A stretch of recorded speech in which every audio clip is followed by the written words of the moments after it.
for coming to this session about secrets, about Kubernetes, about how we can keep Kubernetes secrets secret, because you'll see that, okay, in Kubernetes there is a concept of secret, but maybe it's not secret at all. My name is Alex Soto. My Twitter is AlexSotoB, and my email is soto@redhat.com. You can follow me on Twitter if you want to stay updated with things like Kubernetes, Istio, Argo CD, Tecton, all these tools around Kubernetes. And also, if you got any question, you can ask it now, or if it comes later, the question is, oh, I don't remember this exactly. You can just ping me also in email or in Twitter. And also, I'm the co-author of Testing Java Microservices, Quarkus Cookbook, Securing Kubernetes Secrets. We're going to see some of the topics of the book here in the presentation, but in this book we are covering more things. And currently also I'm writing the GitOps Cookbook, where we are going to also have some recipes about security. So let's start. First of all, let's put a definition. What is a secret? A secret is a piece of information that is only known by one person or a few people. Okay, I know that in theory it should be one person, but yeah, some people share the passwords or note it in a paper, and this paper is lost, and these things happen. And as I said, should not be told to others. Again, this is a secret. What we are going to see in today's presentation is not the secret of a user of our platform, not the username and password that someone needs to use to access to the platform, but the kind of secrets that we've got in our applications, like the database password, maybe an API token, maybe the username, this kind of secrets. And in security, and as in secrets, things are not really easy. Sometimes things are more hidden than others. For example, I like to show here these four songs, The Reign of the Beatles, Lose Our Back, Amused to Death of, or Perfect Sense Part 1 of Roger Waters, or Empty Spaces of Pink Floyd. All of them have a backmask message song. And, okay, it's a secret, right? It's somehow encrypted, if you will. But it's super easy to detect them, because you just need to play the song, and when you notice that something is sing in a weird way, you say, okay, let's back play, and then you will hear the message. But also there are some other things related to music that it's also a secret. And just in case you don't know, B minor, it's notes that are used by songs when there are a catastrophe, death, things like that. And you can see the Rite of the Valkyries, for example, is a song that is in B minor. And without knowing how it's about Rite of the Valkyries, we already know that it's about death because it's in B minor. The same happens with Symphony number 8, that you know when the Smurfs were in a hurry because Gargamel wants to, eat. It sounds this, Symphony number 8, and it's also in B minor. And the same happens in the Hall of the Mountain King. It's from the Purging. That's when Purging is in the mountain, and it's followed by some trolls, and his life is in danger. The song also sung as in B minor. So you can see that in the wall of music, we can hide messages, and some messages can be easier or harder to detect.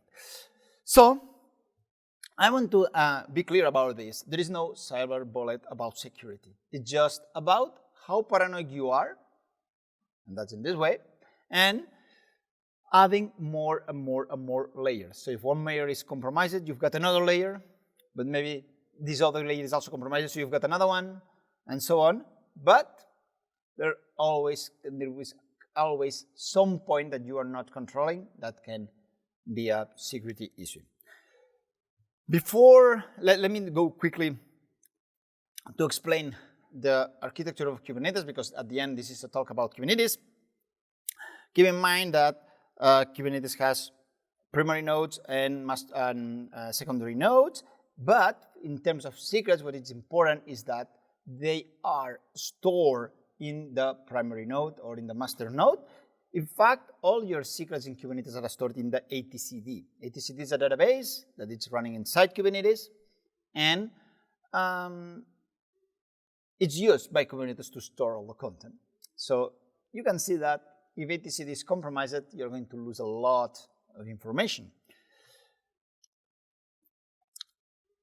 As I said, etcd is running on the master node. By default, it means that you can take the etcd and running in another server. It's not necessary to be inside the Kubernetes cluster. It can be outside of Kubernetes. It's a distributed key value database. It stores the state of the cluster. So keep in mind that when we are doing kubectl get pods, what we are really doing is going to the etcd and just query all the pods that are running there. And Kubernetes secrets are stored there.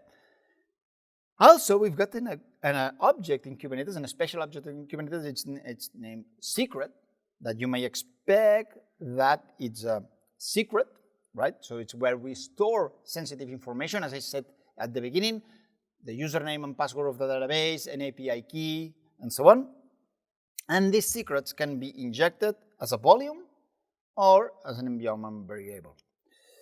So let me show you how a secret looks like. We can start here, for example, a bit bigger. Okay, so here are some secrets. One of these is, 1 second.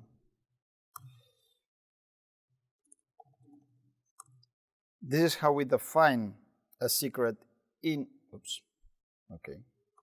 This is how we define a secret in Kubernetes. We just said that it's of type secret. We give a name, in this case it's greeting secret.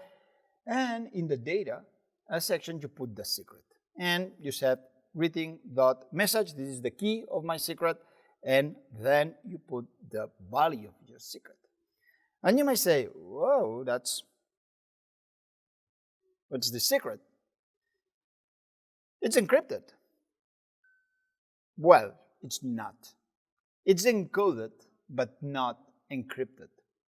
Which means that if you take this secret.yaml file, you put it in your Git repo, and someone has access to this Git repo, can just check the YAML file, take the value and do an echo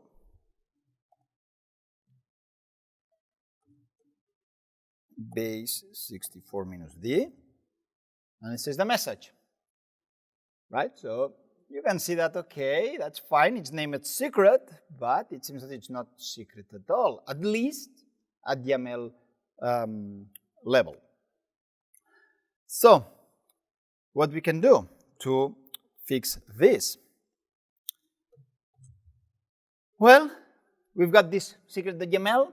We want to store it in Git, right? Because at the end we want to adopt the GitOps methodology. What is GitOps? GitOps or DevOps is the key to meet the insatiable demand for delivering quality applications rapidly. So thanks of GitOps, we are able to deploy pretty fast, right? There are no manual steps. We just manage, in case of Kubernetes, YAML files. We just put YAML files on Git, and then we've got a process that is just taking these changes and deploy it to the Kubernetes cluster. But what's happened with the secret? Because the secret is not secret at all. It's encoded, not encrypted, and anyone can get this YAML file. We can just avoid using GitOps or DevOps and just continue doing things like we have done in the previous years, doing a lot of manual steps, which basically we end up with something like this, right? We've got all the developers there just pushing this ball. These are all the changes. We want to put this on production. And then, okay, we've got this guy that is just saying, no, don't go to production, right? Maybe it's the product owner that says, no, I'm not sure that we should go there. Then there is this one. Probably this one is the architect. They're surfing the ball. Yeah, we need to try and so on. This is and this one? Yeah, probably is the database administrator. That's right. So we can continue developing this way. The problem is that we will go into production, but the thing continue. Or you can just try to deploy pretty often, thanks of GitOps and DevOps, and deploying more and more often. But again, what's happened with GitOps? That Git is the single source of truth. You treat everything as code, and all the operations goes through Git. It means that when we want to deploy something, we do through Git. And again, we've got the secret file, the secret.yml file there, with our secret encoded and not encrypted. So what we need to do is find some ways to encrypt these files, these secrets, so none of the developers that might have access to this Git repo can get them. And there's a project called Sealed Secrets, right? I don't know if you are using or not, but Sealed Secrets, it just do the following thing. You've got your secret, your Kubernetes secret. At the very end, the username and password is known by maybe the database administrator. So it creates the secrets in YAML. And then you call kubectl, and kubectl encrypts the secret and creates another object, which is named sealed secret, where the content is encrypted. It's not encoded, it's encrypted. And then it's safe to publish to Git. Then, in Git, we've got a secret, a Kubernetes secret that is encrypted. Of course, then there is another problem. It's like when I apply this secret to the Kubernetes cluster, the secret is encrypted. I need to decrypt to store in etcd. And this is what we also have with kubectl. Kubectl has a controller inside the Kubernetes cluster, and when it detects that a secret has been applied to the cluster, it decrypts, let's say, recreate the original secret and apply it to the cluster. So let me show you. I'm going here. Yeah, we can. I've got here the secret that I showed you before is this one. Okay, it's not encrypted, so this is something that I will not like to put on my cluster. Let me change to another namespace. This select secret app. This is another namespace that I've got here. See that secrets. Let me check. Yeah, I'm going to delete the secret. Creating secret. So now there is no secret. And what I want is to encrypt this file. My secret needs to be encrypted. And I'm going to do kubectl. You can do kubectl -- format in YAML, because you know that you can put your secret in YAML or in JSON. You put the YAML. You set where is the secret. In this case, is this secret.yml file. And what I want to be the output. The output is going to be the creating sealed secret. So I run this.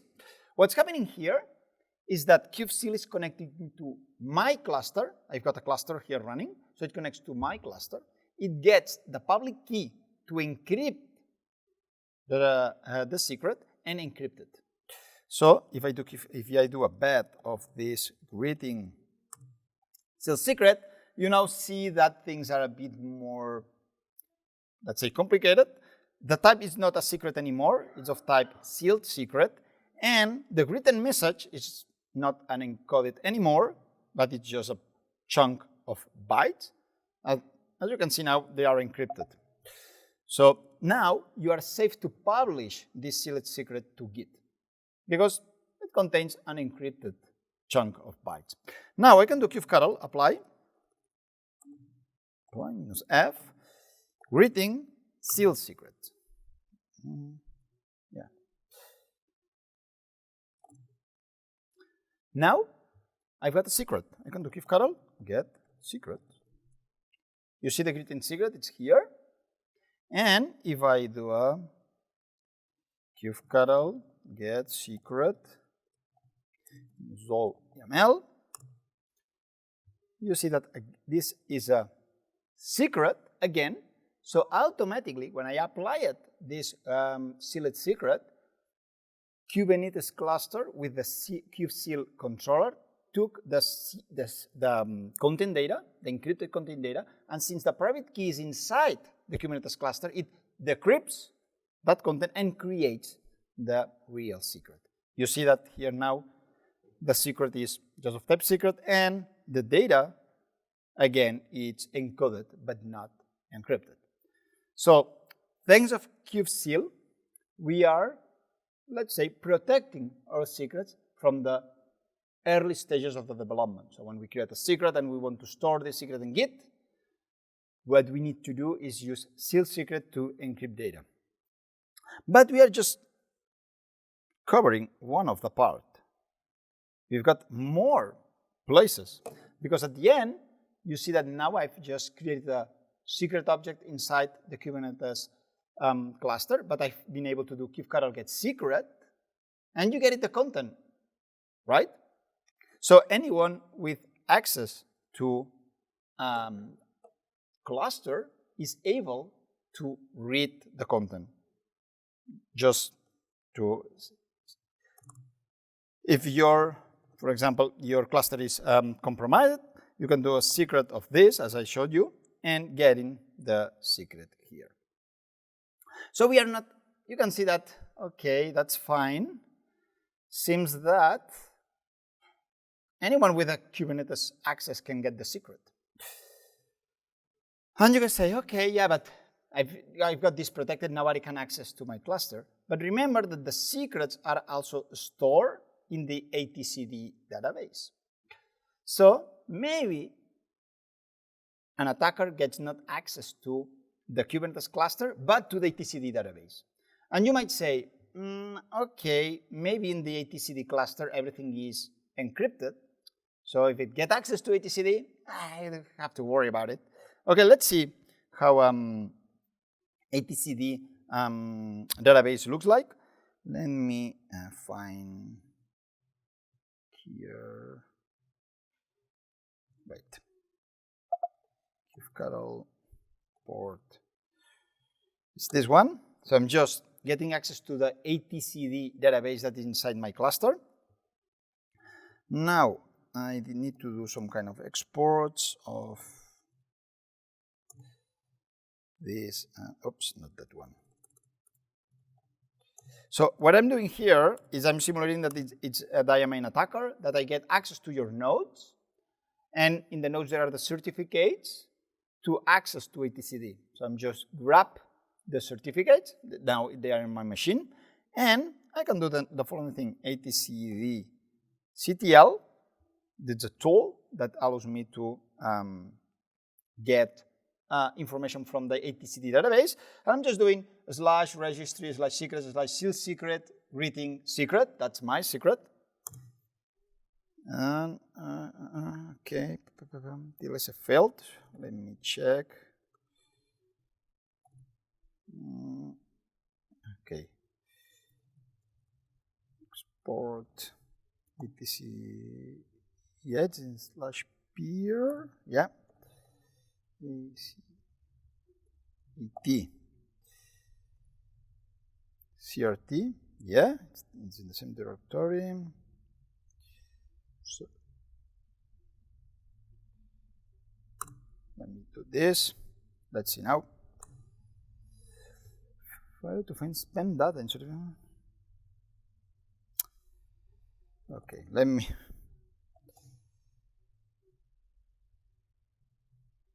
Okay, this one not. Yeah, this.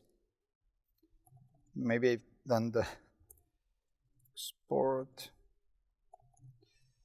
etc. Export, come on.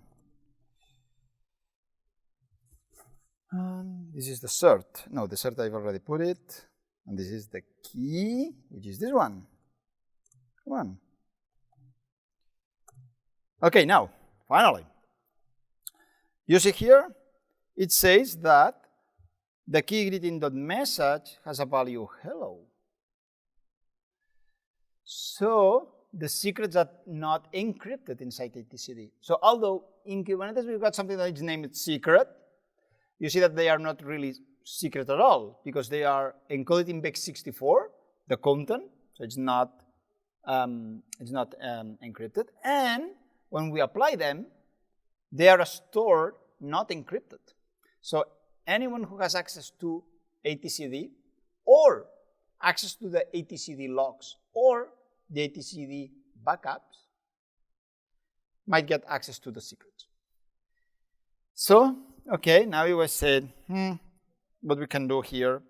And in the case of, sorry, in Kubernetes, we've got one thing that is named Encryption Secrets at rest, because we know that we've got two different kind of data. One that is at rest, this is when it's stored. Another one is it's in transit, that is when it's moving through the network. When it's in transit, usually we use HTTPS and TLS and so on. But when it's in rest, okay, we need to use another thing. And Kubernetes has one thing that is named encryption configuration, where you can just take your secret, and when you do the kubectl apply, it takes this secret, it encrypts, and it stores in etcd. And you will say, yes, that's the thing that we need. We need to encrypt the secret right inside the etcd database. Maybe some of you are doing this, and sorry to say that it's not super secure. It's more secure than nothing, that's true, but what's happened with this approach? Anyone sees what can happen? The problem is that encryption configuration object, it's a YAML file that we're going to see in a moment, contains the private key.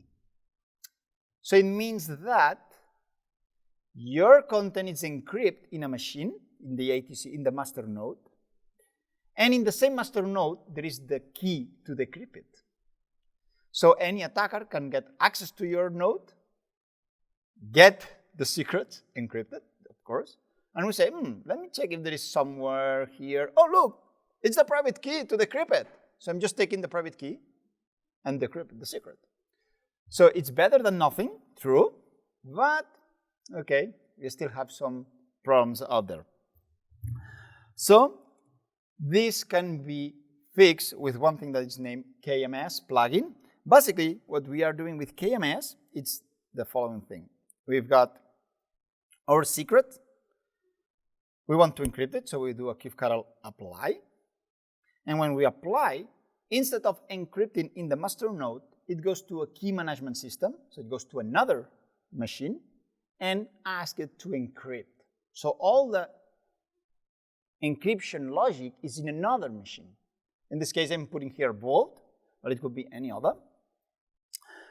Then the secret's there in Vault, it's encrypted, it returns the secret encrypted, and it's stored in etcd. In this way, you've got both things in separate layers, which means that if an attacker compromises your master node, it will get a chunk of encrypted bytes. That's fine. Meanwhile, the private key to decrypt it are in another machine. And it could happen the same thing. Your KMS server could be compromised, so you're losing your private keys. That's true. You can roll them, but at least your data is still safe. So for this reason, it's important that you add both the private key and where you're storing the encrypted data in a different machines. Let me show you now, because now you will say, oh, that's what I need. I can just use seal secrets to encrypt the secrets, right, in Git, so I'm covering this. And then I can use these KMS plugins to encrypt my data, and in etcd it's going to be stored, encrypted, so I'm safe, right? Two different machines. Okay, let's see. Let me use, again, also this example, which could be here. Let me put this bigger. I can even close this now. And, okay, let me show you that deploy greeting M. Let me see, 1 second. The secret, its name, the secret file. I need to change that. Get secrets. the secret is named in this way. Now, let me, kubectl apply -f, let me apply it another secret, this secret, for example, secret file.yml. Now I've just stored another secret, which it's a sealed secret, so it's encrypted with kubectl, and it's stored inside etcd encrypted. Then, let's see how I can inject a secret inside my application. One way is using an environment variable, which is done here. This is just an application, and it has a containers, and as an environment variable, I'm setting that I want to inject the username, for example, from a secret that's named db secret file. The key is username, and I want to inject it as a environment variable named username. If I apply this, deploy everything m, okay, now I'm just deploying the application. Okay, I know that you will say, I know what's happening, and it's a really bad way of injecting secrets as an environment variable, because any attacker might get access to your pod and do the following thing. Now this is running. I can do kubectl exec -ti. I'm just getting access to the pod, and I do an export, and here is my secret, unencrypted. Moreover, there is one of you will say, okay, but if someone gets access to my pod, I've got a really big problem. That's true. But also keep in mind that some systems locks the environment variables when you start the pod, which means that your passwords, your secrets will be locked in the logs in another machine, and if the attacker gets that logs, we'll have all this information. Now, you will say, yeah, I know that. For this reason, usually what I use is mounting the secrets as a file, right? So you're doing this.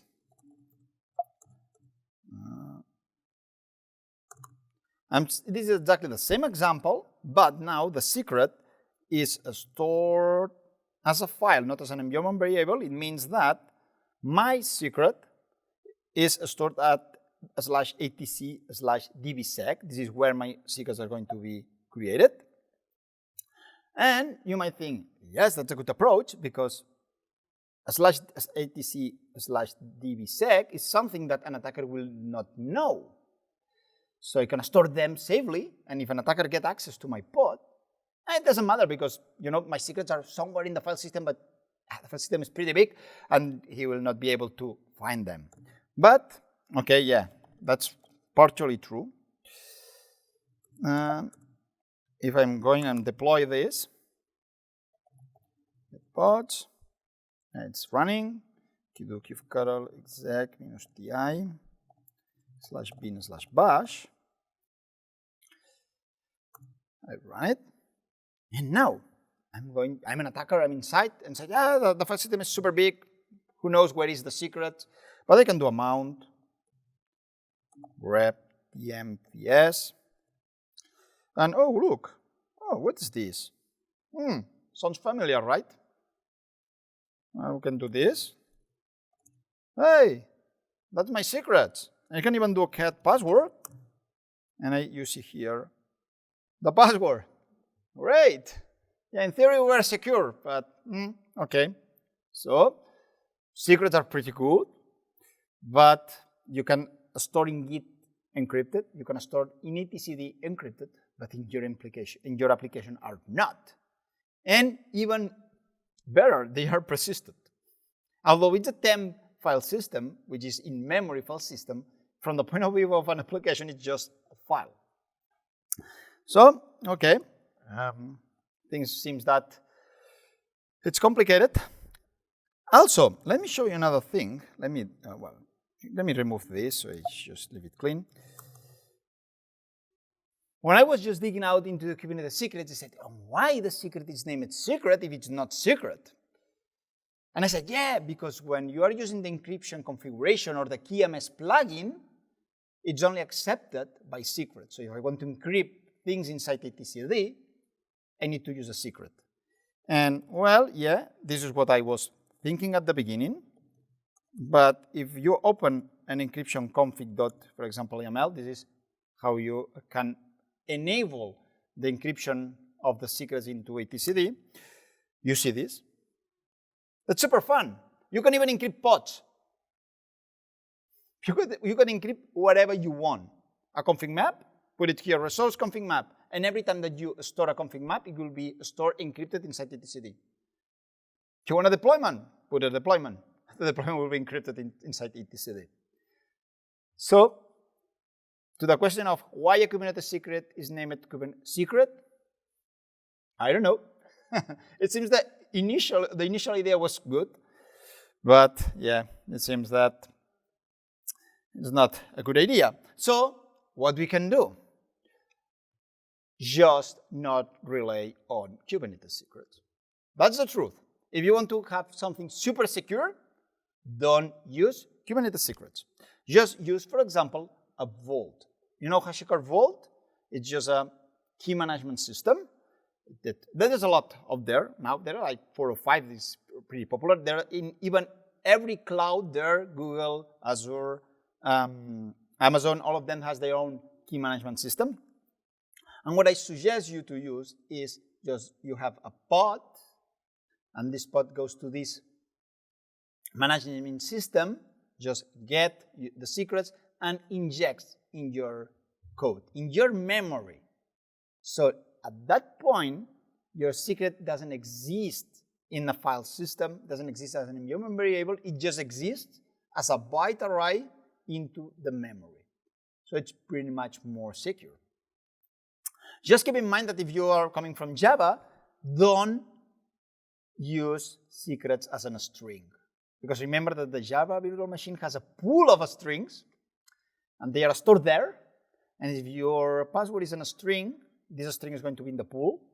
And even though you remove it, the string is still in the pool. So an attacker can go to the JVM, just print the pool of strings and get the password. So always use a byte array. So what's the great advantages of Vault is that it's a secret engine that you can store, for example, key values. Also can be used as a PKI. It allows you also to implement that two-factor authentication and so on. It's also supported. But one of the great things about Vault is this, dynamic secrets. Because at the end, which is the best secret that you might have? The one that doesn't exist. If it doesn't exist, it cannot be lost, it cannot be told. And this is what exactly you are doing with dynamic secrets. You as a developer, you as an operator, never see any password.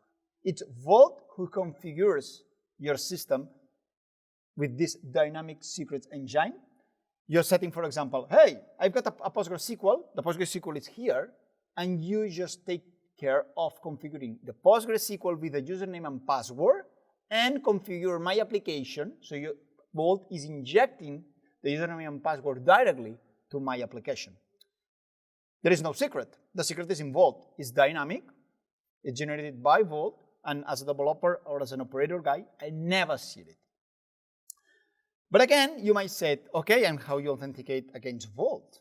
Because at the end, you as an application needs to authenticate against Vault. Say, give me the credentials.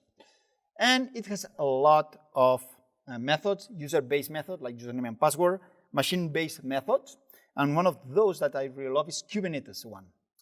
So Vault is able to, and we'll see now in a few months, to take a pod and say, this pod is a valid pod because someone has configured me that this pod is inside my cluster.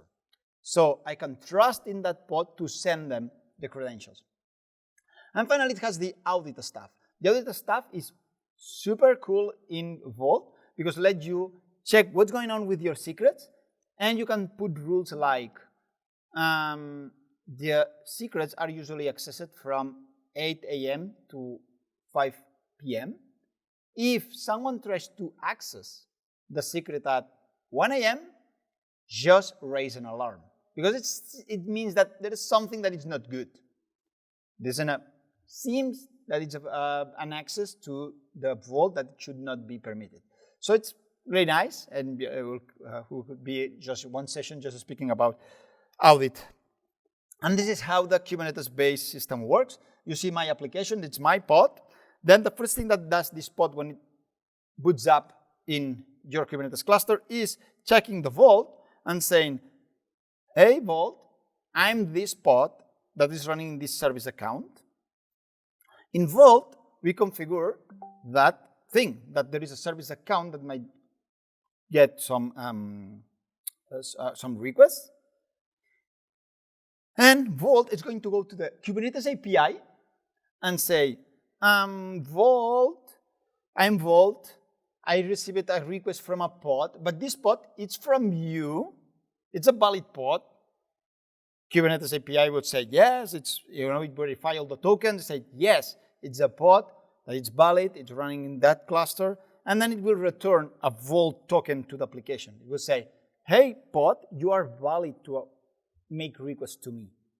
And after that point, automatically the application will start requesting these secrets. Let me show you the code. At the end, if you want to use this approach, it depends a lot of your language. In this case, I'm going to show you in Java, but it's just a matter of checking how you can interact with Vault and your favorite language. It's not here. Yeah, this is the deployment. No, let me open the source code.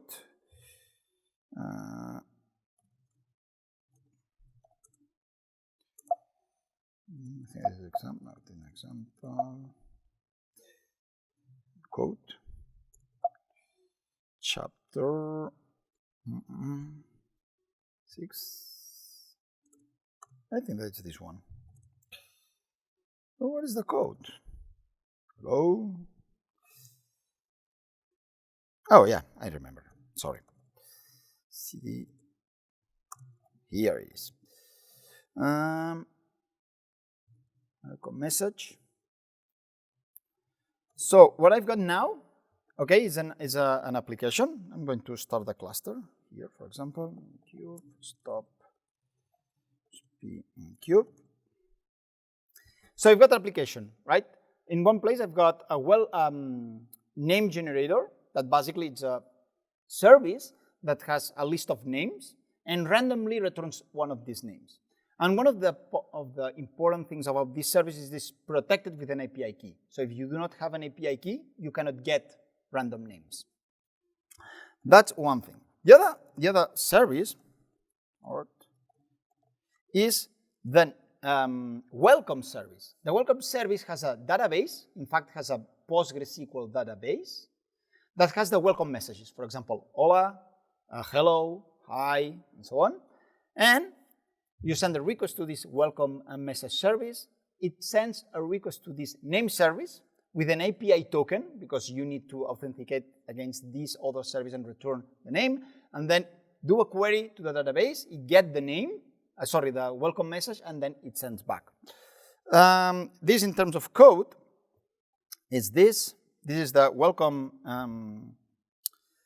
This is the welcome service. You see that there is an endpoint in a /welcome/message, where I just get a random message from my database. This is doing a query to my database. And then I just call the name service to get the name. And I'm sending a token, a bearer token, to authenticate. Now, where is this bearer token stored? It's stored in Vault. And how I inject this service, this value, with just this. When I do a config property, and I set it the name, and I configure, in this case, Quarkus to use the Vault client, it will automatically inject it. You see here, in configuring, yeah, it's automatically, so yeah, it's in the POM. Here in the POM, you see here that I'm just injecting the Quarkus Vault client. So now, when I inject this token here, I'm injecting from Vault. So when I do this, Quarkus application will connect to the secret or to the Vault. It will get the name service token and inject it. And now you see here, you see that there is no password from the database. I'm just saying that I want to create a new database, which is type Postgre. I set the username, okay, but I do not set the password in any case. Because what I've done is configure Vault to automatically generate a password for my PostgreSQL instance. So in that way, as a developer, I do not need to check anything about Postgre. As an operator, as well, I do not need to configure anything in the Postgre, like providing a password, nothing.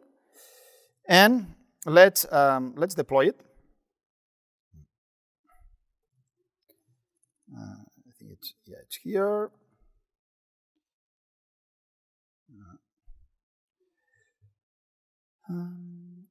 Wait, because now, yeah, I think that it was here. Secrets. No, yeah.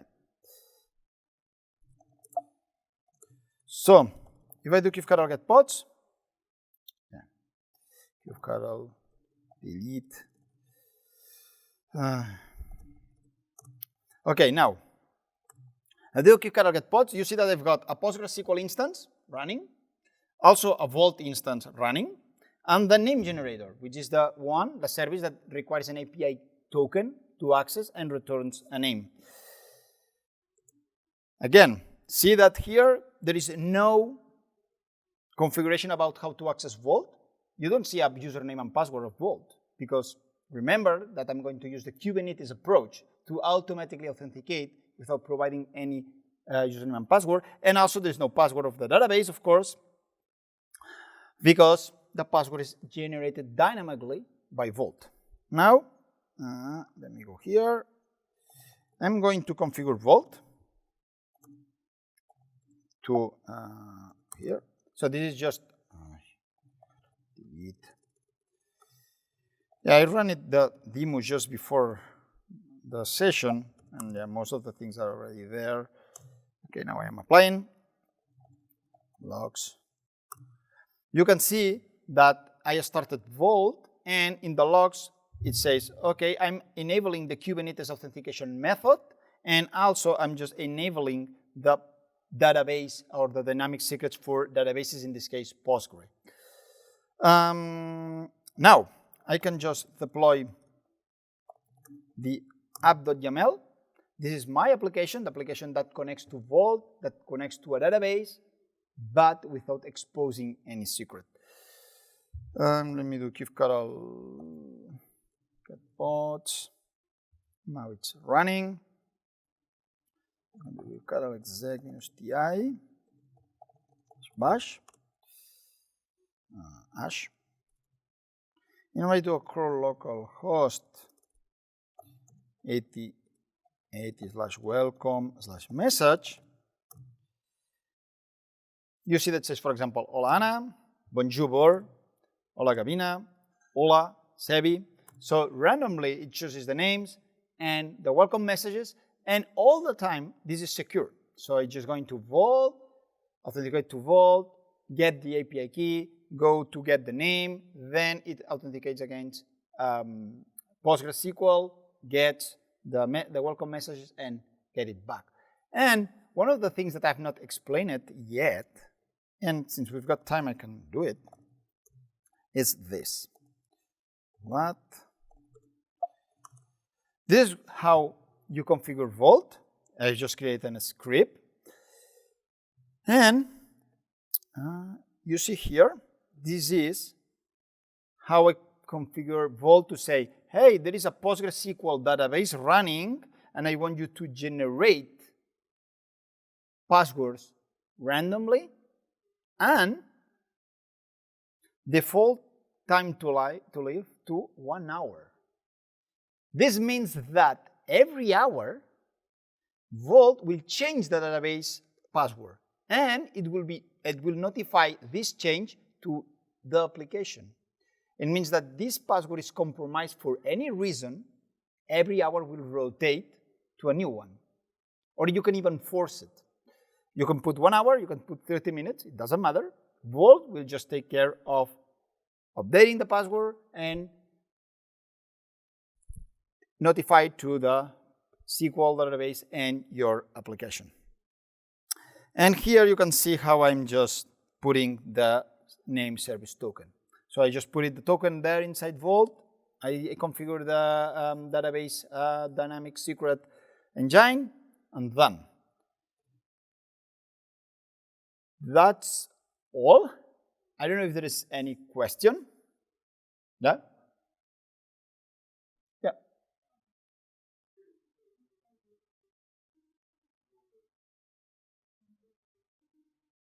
The notification? Yeah. Yeah, it's something. Again, this is something that happens depending on your language. In this case, it's a Quarkus example, and by just adding the Quarkus Vault extension, all this communication happens automatically. Okay, it uses HTTPS, so it's secure, and you just need to configure. Yeah, you see. Wait. I'm just trying to this. With this. So what's happening is that since I'm using Kubernetes, I'm deploying this application to Kubernetes, and I've got the Vault extension, then automatically uses the Kubernetes authentication mechanism. And in terms of database, I just said the Quarkus data source is admin. And then I said that I want a credential provider, which is this one. And with Quarkus Vault, I'm saying that the credential provider DB, this is the one that I said it here, because you can have several databases in the same service. The database credential role is my DBD role. And if I go here, let me show again. If you see my DBD role, it's here. Okay. So what I'm saying, here is where all the link happens. So when I said this, I'm saying that every time that there's a change on the database /roles/mydbd role, it means that there is a new password for the database, so just get it and configure the data source with this new password. That was the question? Okay.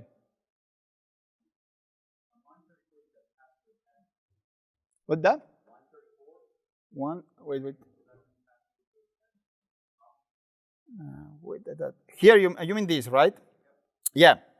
Well, this is for demo purposes. Okay. I just put it here. This is how because at the end you need to configure to Vault how he can access to Postgre and execute.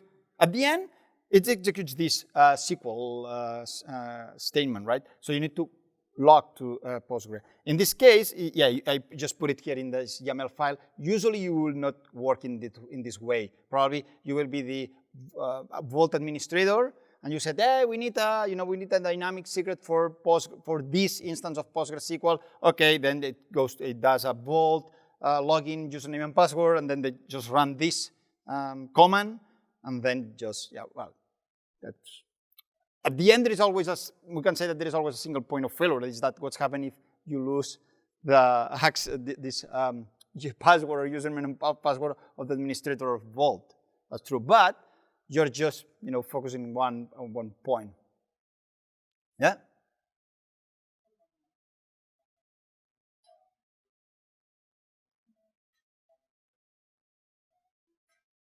Yeah.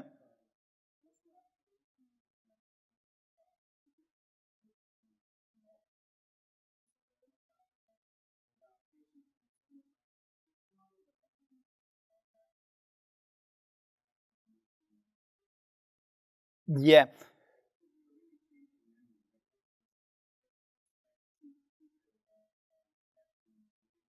Yeah.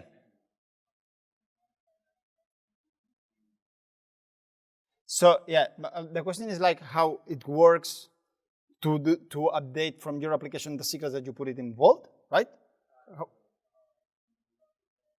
Yeah, you update Vault, and then you will see how this change is replicated to your application, or it's populated to your application, right?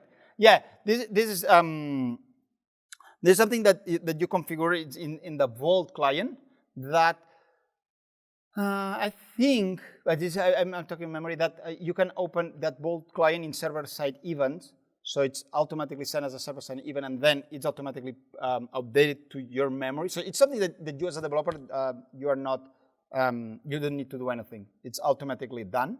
Or you can also configure a polling, right? So for example, you can say every 10 minutes, but it's something that's automatically. You just code this, okay? In this case, you do this, and then if you configure that every 10 minutes you want to renew this token, then every 10 minutes they will do a request to Vault and inject the value here. Usually, also it's true that in systems that are really critical, you do not have just one value valid at a time, but you've got two, and you create some kind of windows. It's like, okay, I've got my token, and I renew the token like maybe 5 minutes before it's before it expires. So at that time, you've got like some overlapping of two tokens that are valid. So you give time for the applications that are using the old one to get the new one. Usually you do this kind of strategies. Or I use this kind of strategies for avoiding, getting some system that is not updated yet and using an old token and makes everything fail. Yeah?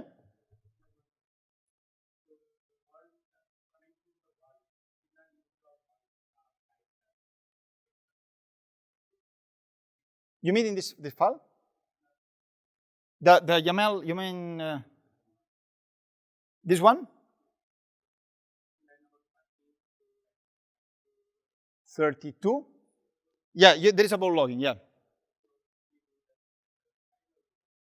No, this is some, yeah, the question is that where we execute all this stuff.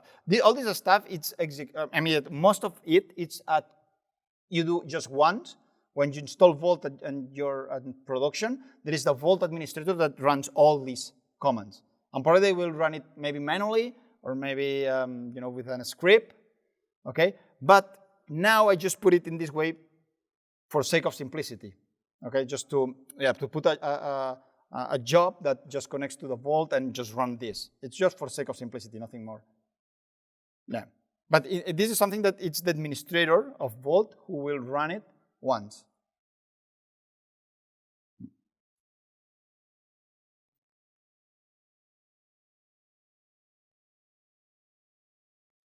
Okay, so thank you.